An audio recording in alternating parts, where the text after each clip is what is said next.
In 2016, the town of Una in Gujarat became the backdrop for a horrific event that shocked the nation. 4 members of the Dalit community were mercilessly beaten under the pretext of cow protection. This brutal act sparked widespread outrage and a wave of sympathy for the victims across India. Yet, 8 years later, the victims continue to navigate a prolonged legal battle in their relentless pursuit for justice. 2016 में जो हमारी घटना हुई थी उस समय को अभी 7 साल हो गया है, अभी 8वां रनिंग चालू है। फिर ऊना के अंदर जो हमारे साथ अत्याचार हुआ था वो 2016 7वां महीना था, 11 तारीख थी, 11 तारीख जुलाई। जो गाय थी ना, मरी हुई गाय थी, उसका हम समड़े निकाल रहे थे। ये हमारा पूर्वजों का काम था, हमारे बाप दादा थे वो ये काम करते थे, तो बाद में हम लोगों को भी इस काम में जोड़े हुए थे। तो इस गाय मरी हुई थी दूसरे गांव की, तो गाय का मालिक का फोन आया था मेरे पापा के फोन में, हमारे गांव के अंदर गाय मर गई है, आप ले जाओ।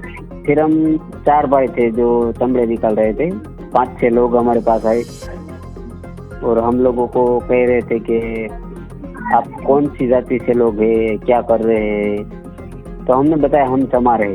फिर उन्होंने कोई हमारी बात सुनी नहीं और वो बोल रहे कि आप जिंदा गाय काट रहे हैं। तो मैंने नहीं, ये मरी हुई गाय थी और शेर ने मारी हुई थी गाय।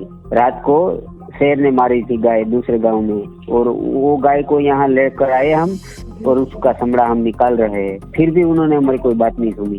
तो फिर बाद में उन लोगों ने हमारे ऊपर हमला करा। हम 4 भाई को 2 घंटों तक वहाँ पे पीटा। मेरे पापा को भी उस लोगों ने बहुत मारा, बहुत पीटा। और बाद में मेरे मम्मी को भी पता चला कि हमारा परिवार का सभी परिवार को मार रहे हैं ये लोग, ज्यादा लोग, 40 से 50 लोग मार रहे हैं। तो घर से मेरे मम्मी भी वहाँ पे दौड़ते आए। 2-3 किलोमीटर दूर से, हमारा घर से 3 किलोमीटर दूर था वो जगह। फिर भी मेरे मम्मी को भी उन लोगों ने बहुत गंदी गाली दी, बहुत खराब बोला, मारा, पीटा, उनको भी बहुत पीटा। What unfolded following the incident was even more appalling. The victims were tied to a car, dragged and taken to a police station. There, the very individuals sworn to protect the law became its violators, adding a grave layer of injustice to the already shocking episode. तो फिर उन्होंने हम 4 भाइयों को, गाड़ी थी उनकी, Xylo गाड़ी थी ना, उनमें बिठाकर हम लोगों को ऊना ले गई। और ऊना से उनकी गाड़ी मतलब शिवसेना के नाम पे जो ऑफिस चला रहे थे ना, वहाँ पे हम लोगों को ले गए। और फिर बाद में वहाँ पे नीचे उतारा गाड़ी में से और रस्सी से हमारा 4 भाइयों का हाथ बांध दिया और फिर गाड़ी के पीछे बांध दिया हम 4 भाइयों को। तो हम लोगों को मारते मारते और गाड़ी चलाते चलाते धीरे वो ऊना पुलिस स्टेशन तक ले गए। और ऊना पुलिस स्टेशन के अंदर भी मारा था और कस्टडी में डाल दिया हम सब लोगों को। ये ऐसा माहौल बना दिया था पूरे ऊना तालुका के अंदर। ये जिंदा गाय काट रहे थे, ये हिंदू नहीं, ये मुसलमान है, इसी तरह का। बाद में हम लोगों को कोई अस्पताल ले जाने वाला कोई नहीं था।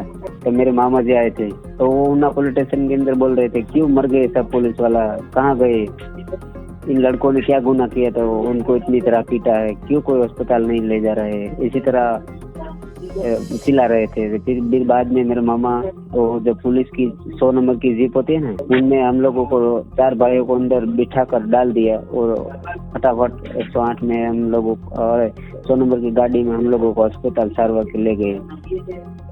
फिर बाद में हम सारवार दिया और FI लिखवाई मैंने। The ordeal of Vashram and his brothers Ramesh, Bechar and Ashok did not end with the incident. After the video of the incident went viral, the then Chief Minister of Gujarat, Anandiben Patel, reportedly promised the victims several forms of aid, including below poverty line cards, housing plots, agricultural land, and government jobs. However, in a disheartening turn of events, by 2018, the BJP government declared that there were no records of such promises ever being made. ये video पूरे गुजरात के अंदर viral हुआ और पूरे देश के अंदर हंगामा मच गया। तो अहमदाबाद हम लोगों को सब ट्रीटमेंट अच्छी मिली। बाद में सब पॉलिटिक्स लोग आए, हम लोगों को आश्वासन दिया। आनंदी आए, मुख्यमंत्री थी सीएम गुजरात की, वो भी आए, राहुल गांधी जी आए, सब आए, केजरीवाल जी आए, लेकिन कुछ नहीं हुआ है। वो लोग सब आकर चले गए, मीडिया में बोल गए, फोटा खींच कर चले गए। लेकिन जब हमारी न्याय की लड़ाई में साथ देना था, जल्दी आरोपियों को कड़क में से कड़क सजा दिलवानी थी, तो कुछ नहीं हुआ था। अभी आरोपी को 45 आरोपी है, उनमें से सभी को जमानत मिल गई थी हाईकोर्ट में से। हमारी अभी लड़ाई शुरू है। अभी नाग कांड का केस का जजमेंट आ जाएगा, लेकिन केस का जजमेंट तो आ जाए, फिर भी हमारे क्या होगा? हम लोगों को जो हमारा जो रोजगार था, हमारी कोई लायकात थी, उनके प्रमाण में कोई नौकरी दिलवाना था, लेकिन सरकार ने कोई ऐसा किया था? कोई अभी कुछ नहीं किया ना उन लोगों ने। अभी बार हम लिख कर हम थक गए हैं। 2-3 फाइल हमारे घर पे पड़े हैं। हम लेटर लिखते हैं तो वापस, वो भी गांधीनगर से, दिल्ली से सब लोग लेटर वापस भेजते हैं कि ऐसी तरह कामगिरी करना चाहो, इनकी मांगे पूरी करो। इसी तरह लेटर लिख देते, कुछ होता नहीं। बार लिखी थी सरकार में, तो लड़ाई लड़ी थी, फिर भी कुछ नहीं किया। लेकिन तो फिर भी हमने ऐसा सोचा कि ये सरकार है, कुछ हमारी नहीं सुनेगी। कानून के तौर पे हमें लड़ना चाहिए और कानून की तरह हमें न्याय लेना चाहिए। तो इसी तरह का हमने सोचकर हमने कोर्ट के अंदर फाइट की और हमें लड़ाई लड़ी। अभी आज भी शुरू है और कल भी हम लड़ेंगे। हमारी इसी तैयारी है। अभी सेशन में कोई जजमेंट आए और हाई कोर्ट में भी जाएंगे। हाई कोर्ट को जजमेंट है तो फिर हम सुप्रीम में भी जाएंगे। 43 individuals, including 4 officers from the Gujarat police, were arrested and named as accused in this case. Yet, today all the accused have been released on bail. This brutal assault on a Dalit family, once a headline-grabbing incident, has now also faded from public memory. The people have come to believe that they can do anything and get away with it. Because there are so many instances where the people indulged in more violence, but no action was taken against them. And as my own experience of 32 years in police, the police is the worst violator of the law. It is the biggest violator of the law. Whereas the duty of the police is to enforce rule of law. So it is a clear situation that the law enforcers themselves are resort to law violation, and they are consciously it is consciously overlooked, or they are given a protection. So it is again a matter of great worry for all of us, those who believe in rule of law and equality before law.